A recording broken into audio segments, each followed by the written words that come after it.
नमस्कार, आप देख रहे हैं रीवा दर्शन। मैं हूं उपेंद्र द्विवेदी। आइए जानते हैं क्या है आज की प्रमुख खबरें। कोरोना संक्रमण से बचाव की दिशा में किए जा रहे हैं हर संभव प्रयास। लोगों को जागरूक करने धार्मिक स्थलों पर लगाए जा रहे हैं फ्लैक्स बैनर। पैसे के लेन देन को लेकर हुआ विवाद, दोनों गुटों से एक एक व्यक्ति की हत्या। पुलिस मामले की कर रही है जांच। कांग्रेसियों ने भाजपा सरकार के खिलाफ शांति जुलूस निकालकर साईं दरबार में सौंपा ज्ञापन। और छात्र हितों को ध्यान में रखते हुए कांग्रेस नेता सिद्धार्थ तिवारी ने कुलपति से की मुलाकात। इन खबरों को आगे हम विस्तार से देखते हैं।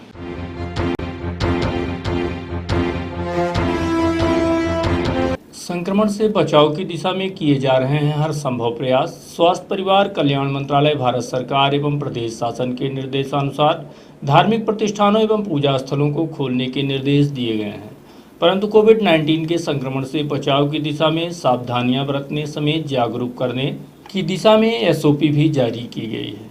आपको बता दें कि रीवा पुलिस कप्तान आबिद खान ने इस संबंध में जनमानस को सावधानियां बरतने संबंधित दिशा निर्देश जारी किए हैं, जिसमें फ्लैक्स बैनर आदि जागरूकता के लिए धार्मिक स्थलों पर लगाए जाने के निर्देश सभी थानों को दिए गए हैं, जिसका मुख्य उद्देश्य लोगों को कोरोना संक्रमण से बचाव की दिशा में जागरूक करना है। इसके साथ ही धार्मिक स्थलों पर मास्क लगाकर आपसी दूरी बनाकर रखने के साथ ही भीड़ भाड़ से बचने समेत एक दूसरे के चप्पल जूते आदि न छूने की सलाह दी गई है। साथ ही धार्मिक स्थलों पर प्रवेश के पहले हाथों को साबुन से धोने सहित सैनिटाइजर करने की सलाह भी दी गई है। यही नहीं, 6 फीट की दूरी बनाकर रखने के साथ ही धार्मिक स्थलों पर रखी मूर्ति, धार्मिक ग्रंथ, दीवार, रेलिंग आदि को स्पर्श नहीं करने की भी सलाह दी गई है। वहीं विपरीत परिस्थिति में सहायता के लिए पुलिस कंट्रोल रूम में मदद ली जा सकती है। मदद के लिए नंबर जारी किया गया है, जो है 7049122399 7049122399। इस नंबर पर संपर्क करके पुलिस की मदद भी ली जा सकती है। पैसे के लेन देन को लेकर दो पक्षों के बीच हुआ खूनी संघर्ष। दोनों पक्षों से एक एक व्यक्ति की मौत, आधा दर्जन लोग हुए हैं घायल। नईगढ़ी थाना क्षेत्र अंतर्गत खटखरी गांव में उस समय सनसनी का माहौल निर्मित हो गया जब दो परिवारों के बीच पुराने लेन देन को लेकर विवाद शुरू हुआ, और देखते ही देखते विवाद इतना बढ़ गया कि दोनों परिवार से एक एक व्यक्ति की हत्या हो गई। वहीं दोनों गुटों से 3-3 लोग घायल हो गए हैं, जिनका इलाज चल रहा है। प्राप्त जानकारी के मुताबिक विवाद पुराने लेन देन को लेकर हुआ है, जिसमें मामला इतना बिगड़ गया कि दोनों गुटों के लोगों ने एक दूसरे की हत्या तक कर दी। घटना के संबंध में एसपी आबिद खान का कहना है कि पुलिस मामले की जांच में जुटी हुई है। जांच उपरांत उचित कार्यवाही की जाएगी। देखिए, आज सुबह एक खटकरी गांव है, नईगढ़ी थाना क्षेत्र आता है रीवा जिले में। वहाँ पे ये कोरी समाज के लोगों के बीच में आपस में झगड़ा हुआ है, और जिसके कारण दोनों पक्षों से कई लोग घायल हुए हैं, और दोनों ही पक्ष से एक एक व्यक्ति की बाद में चोटों के कारण मृत्यु हो गई है।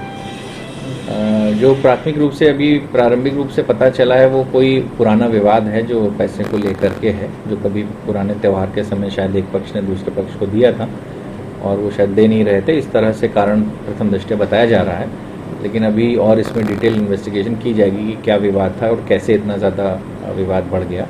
अभी दोनों पक्षों से 3-3 लोग घायल भी हैं, जिनको कि उपचार के लिए भेजा गया है वहीं नईगढ़ी के पीएचसी में, और पुलिस मौके पे पहुंच के पूरी जो इन्वेस्टिगेशन है इस मामले की कर रही है। तो किसी गिरफ्तारी हुई है? नहीं, अभी तो हम लोग इन्वेस्टिगेशन ही कर रहे हैं कि कौन कौन लोग हैं दोनों पक्षों से, क्योंकि दोनों तरफ से कई सारे लोग आपस में लड़े थे। तो इस बारे में जांच की जा रही है कि कौन कौन लोग थे जो लड़ाई की, और किन किन लोगों के कारण घटना में जो चोटें आई वो कैसे आई, कौन आरोपी होगा, इसका भी क्लैरिटी हम लोग ले रहे हैं, और उसके बाद जो आवश्यक कार्रवाई होगी वो की जाएगी। कांग्रेसियों ने साईं दरबार में सौंपा ज्ञापन। कांग्रेस शहर अध्यक्ष गुरमीत सिंह मंगू ने साईं दरबार में सौंपा ज्ञापन और कहा, प्रदेश के षड्यंत्रकारी व लोकतंत्र की हत्या करने वाले विधायकों को सबक सिखाने सहित प्रदेश की जनता को न्याय दिलाने के साथ साथ देश को कोरोना से मुक्त किए जाने को लेकर कोठी परिसर साईं मंदिर में भगवान से फरियाद लगाई गई है। गुरुवार को कांग्रेस शहर अध्यक्ष गुरमीत सिंह मंगू के नेतृत्व में दर्जनों की संख्या में आए कांग्रेसियों द्वारा सिरमौर चौक राजीव गांधी की प्रतिमा के समीप से बाकायदा सोशल डिस्टेंसिंग का पालन करते हुए प्रदेश की भाजपा सरकार के खिलाफ शांति जुलूस निकाला गया, और अमैया होते हुए सभी लोग पीली कोठी स्थित साईं दरबार पहुंचे और भगवान साईनाथ के सामने अपना ज्ञापन सौंपा और भाजपा सरकार के खिलाफ आरोप लगाते हुए कहा कि प्रदेश के मुख्यमंत्री शिवराज सिंह चौहान इंदौर की सभा में स्वयं यह स्वीकार किए हैं कि कांग्रेस सरकार गिराने का काम केंद्र की सरकार के इशारे किया गया है। इसके साथ ही कई अन्य आरोप भी लगाए गए हैं। आप खुद सुनिए कांग्रेस नेता ने क्या आरोप लगाया। सबका मालिक एक गुरुवार साईं भगवान का आज का शुभ दिन।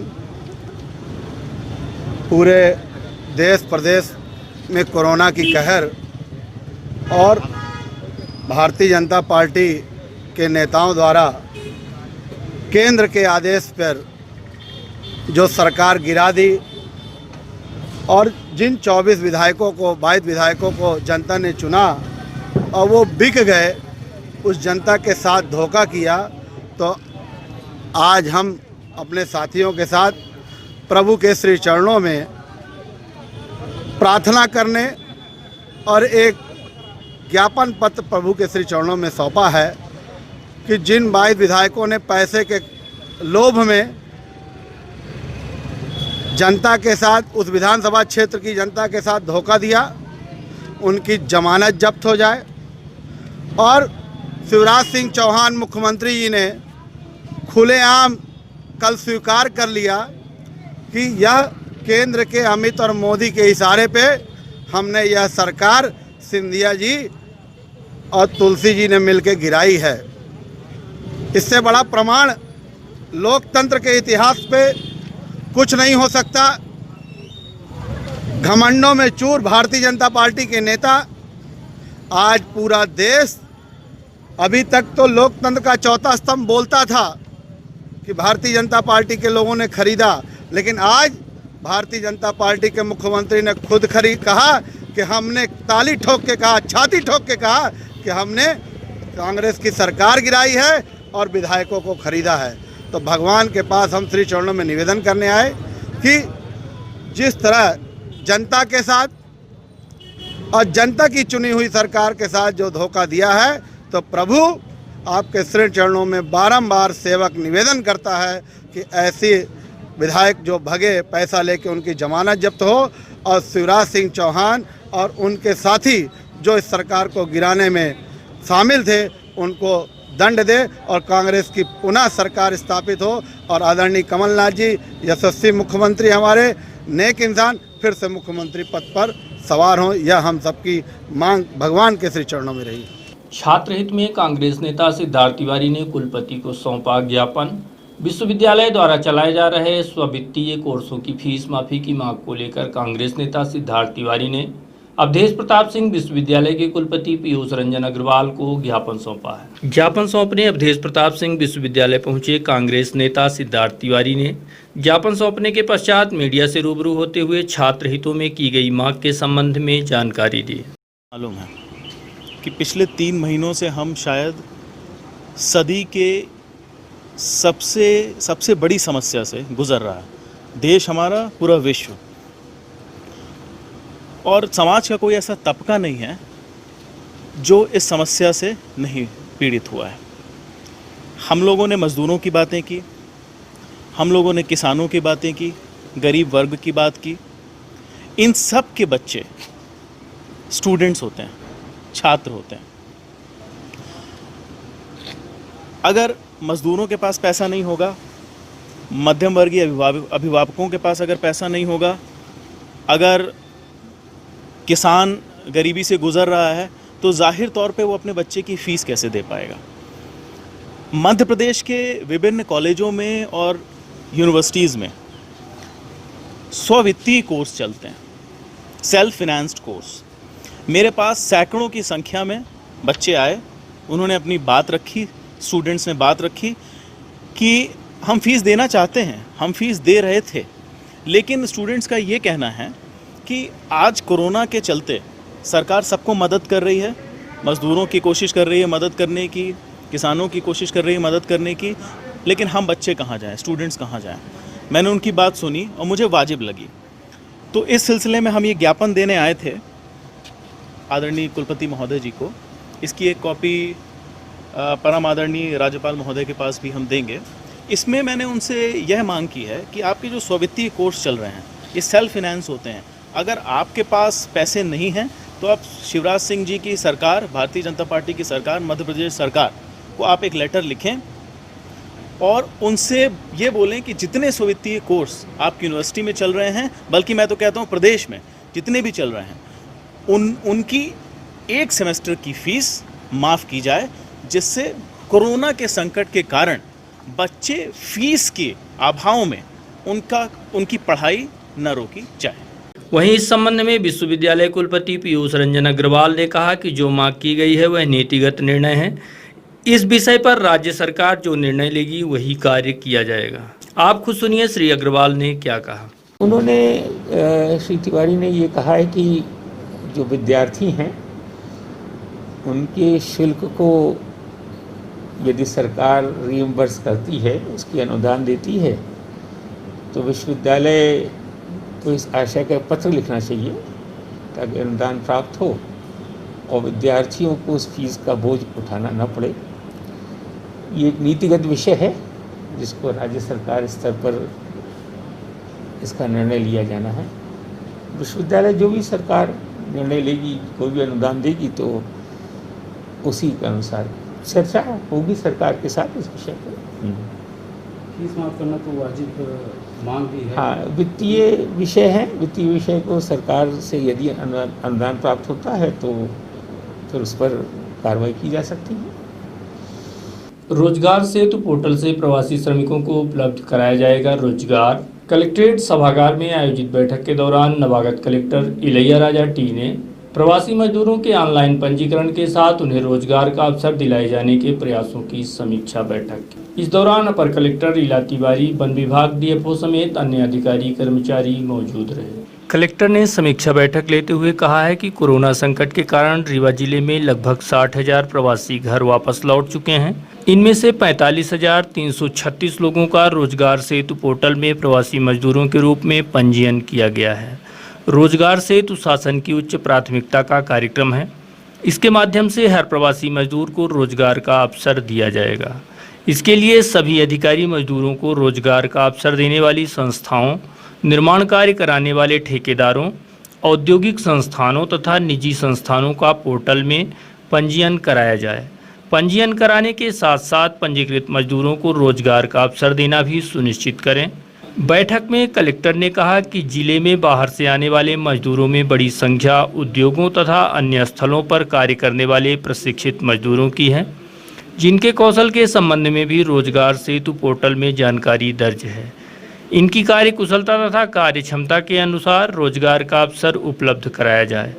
कोरोना संक्रमण से बचाव के सभी उपायों के साथ औद्योगिक संस्थाओं तथा निर्माण कार्यों का संचालन आवश्यक है। अधोसंरचना विकास में जुड़े सभी विभागों के अधिकारी वर्तमान में चल रहे निर्माण कार्यों को वर्षा की स्थिति के अनुसार संचालित कराएं। इनकी सूची 2 दिवस में प्रस्तुत करें। जो कार्य लॉकडाउन के कारण बंद हो गए थे उन्हें भी शुरू कराए जाएं। कलेक्टर ने कहा कि अच्छे रोजगार तथा अधिक आय के कारण देश के हर भाग में लोगों का अन्य राज्यों में जाना होता है। मध्य प्रदेश के निवासी देश के हर शहर जिले में किसी न किसी रूप में काम करते हुए मिलेंगे। शासन ने सार्वजनिक वितरण प्रणाली में पोर्टेबिलिटी की सुविधा दी है। इसका सबसे अधिक लाभ प्रवासी मजदूरों को अब मिलेगा।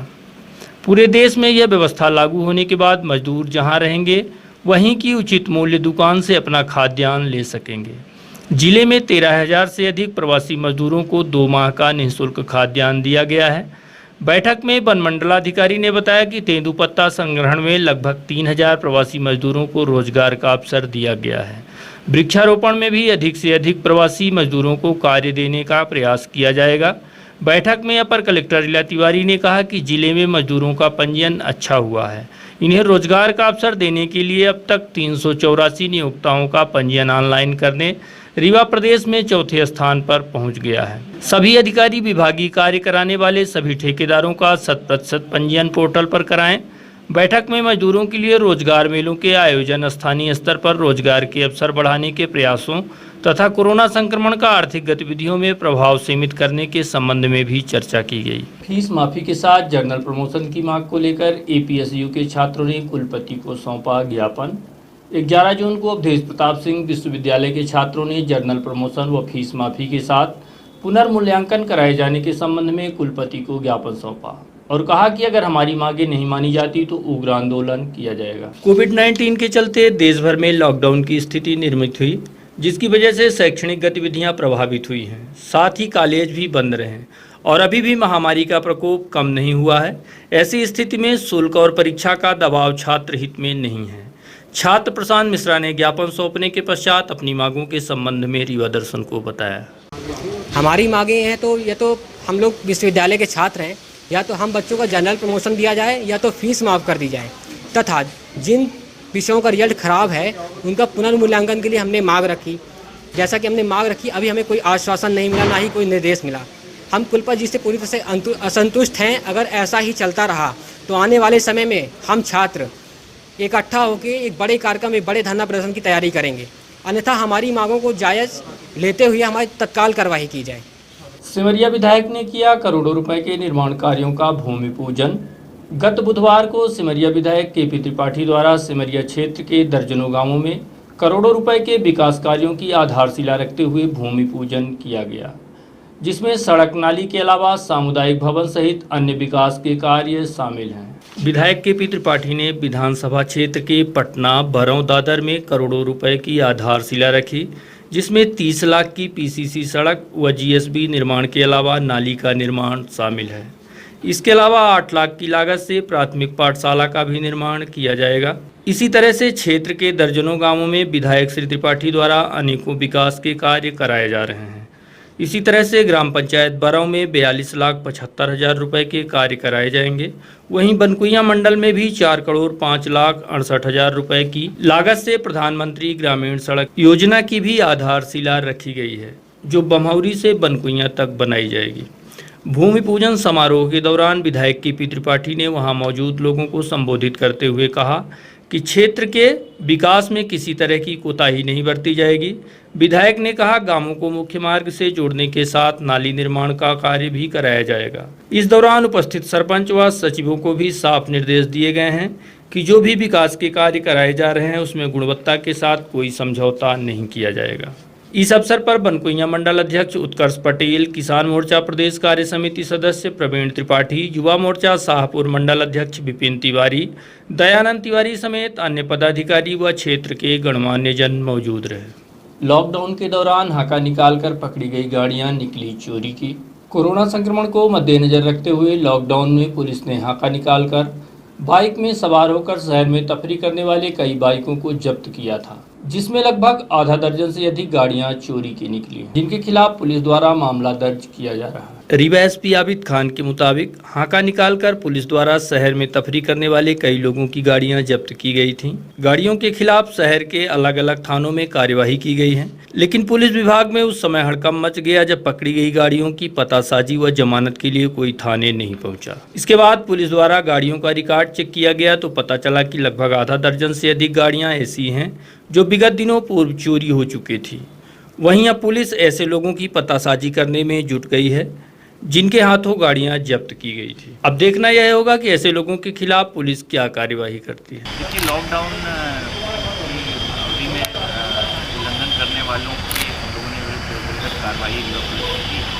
इसी क्रम में कई सारी गाड़ियां जो हैं जो लॉकडाउन उल्लंघन में जब्त की गई थी, तो पुलिस उनको लेने जब नहीं आया तो इस बात का संदेह उत्पन्न हुआ कि दूसरी गाड़ियाँ हैं, और उनको जब चेक किया गया तो कई गाड़ियाँ चोरी की उसमें मिली। कुछ गाड़ियाँ इनका भी नंबर जो पड़ा है वो अलग है और उनकी चेसिस नंबर से आइडेंटिफिकेशन अलग है, यानी कि वो चोरी की भी गाड़ियाँ हैं। इस तरह की कई गाड़ियों को जब्त किया जा करके जो उनके ओरिजिनल ओनर से उनको दिया गया है। जिनका कोई ओनर नहीं आया उनके बारे में अभी जांचसार आपके माध्यम से होगा, तो हो सकता है कोई डिस्क्रिप्शन देख के उनके ओनर जब हमारे पास आएगा तो वैसी स्थिति में कार्रवाई पुलिस से कराएंगे। ये एक रैंडम चेकिंग के दौरान इस तरह की बड़ी कार्रवाई हुई कि सारी गाड़ियाँ चोरी की बरामद। मैं साधुवाद देना चाहूँगा सभी कार्रवाई। प्राइवेट महाविद्यालयों की समस्याओं को लेकर मुख्यमंत्री के नाम सौंपा गया ज्ञापन। अशासकीय शाला समन्वय महासंघ जिलाध्यक्ष राम कुशल यादव द्वारा ब्लॉक इकाई हरमना के साथ प्राइवेट विद्यालयों में व्याप्त समस्याओं को लेकर मुख्यमंत्री के नाम हरमना तहसीलदार को ज्ञापन सौंपा गया। सौंपे गए ज्ञापन में आरटीआई शुल्क की भुगतान किए जाने सहित लॉकडाउन अवधि का भवन किराया व बिजली पानी बिल आदि माफ किए जाने की मांग की गई है।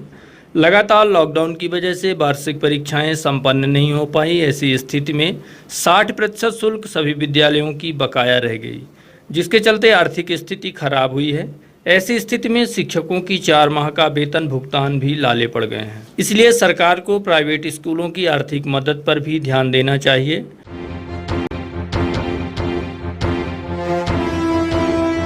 और अब अंत में आज की प्रमुख खबरें एक बार फिर। कोरोना संक्रमण से बचाव की दिशा में किए जा रहे हैं हर संभव प्रयास।